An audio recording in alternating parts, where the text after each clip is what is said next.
Oke, bismillahirrahmanirrahim. Assalamualaikum warahmatullahi taala wabarakatuh. Untuk pertemuan hari ini, materi PPKN kelas 11 semester 1, Bapak akan membahas tentang sistem hukum dan peradilan di Indonesia. Mungkin kalian juga sudah pada tahu apa sih hukum itu. Hukum adalah pelaturan yang bersifat mengikat dan memaksa, dan apabila dilanggar, tentu akan mendapatkan sanksi yang jelas dan tegas serta nyata. Nah, lalu apa sih tujuan hukum? Kalian juga mungkin sudah pada tahu, tujuan dari hukum adalah untuk menciptakan yang namanya keadilan. Nah, untuk pertemuan hari ini, Bapak akan membahas mengenai penggolongan hukum. Penggolongan hukum itu dibedakan menjadi beberapa bagian. Satu, berdasarkan sumbernya. Dua, berdasarkan tempat berlakunya. Tiga, berdasarkan bentuknya. Empat, berdasarkan waktu berlakunya. Lima, berdasarkan cara mempertahankannya. Enam, berdasarkan sifatnya. Tujuh, berdasarkan wujudnya. Dan 8, berdasarkan isinya. Nah, penggolongan hukum berdasarkan sumbernya dibagi lagi, yaitu undang-undang, kebiasaan, traktat, dan jurisprudensi.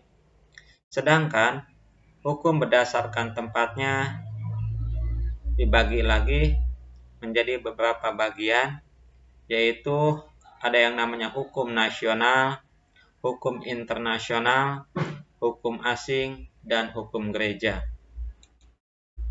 Nah, sedangkan hukum berdasarkan bentuknya dibagi dua, ada yang namanya hukum tertulis dan hukum tidak tertulis.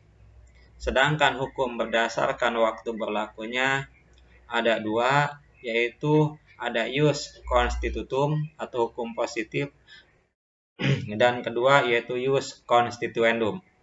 Sedangkan hukum berdasarkan cara mempertahankannya dibagi dua, yaitu ada yang namanya hukum nasional, hukum material, dan hukum formal.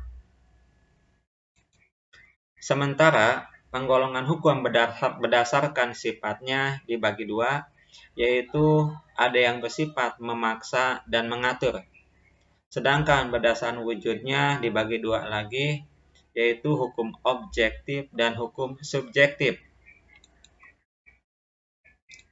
Sementara penggolongan hukum berdasarkan isinya dibagi dua. Ada yang namanya hukum publik. Nah, dalam hukum publik ini dibagi menjadi beberapa bagian, yaitu hukum pidana, hukum tata negara, hukum tata usaha negara, dan hukum internasional. Ada juga yang kedua yaitu hukum privat. Nah, hukum privat ini dibagi dua, ada hukum perdata, hukum dagang, atau hukum perniagaan. Nah, ini aja materi yang bisa Bapak saya sampaikan secara singkatnya. Nanti untuk memperdalam materi yang Bapak sampaikan pada kesempatan hari ini, kita perdalam, yaitu kita lanjutkan dengan diskusi dan tanya jawab. Nah, untuk pertemuan hari ini Bapak cukupkan sekian. Wassalamualaikum warahmatullahi taala wabarakatuh.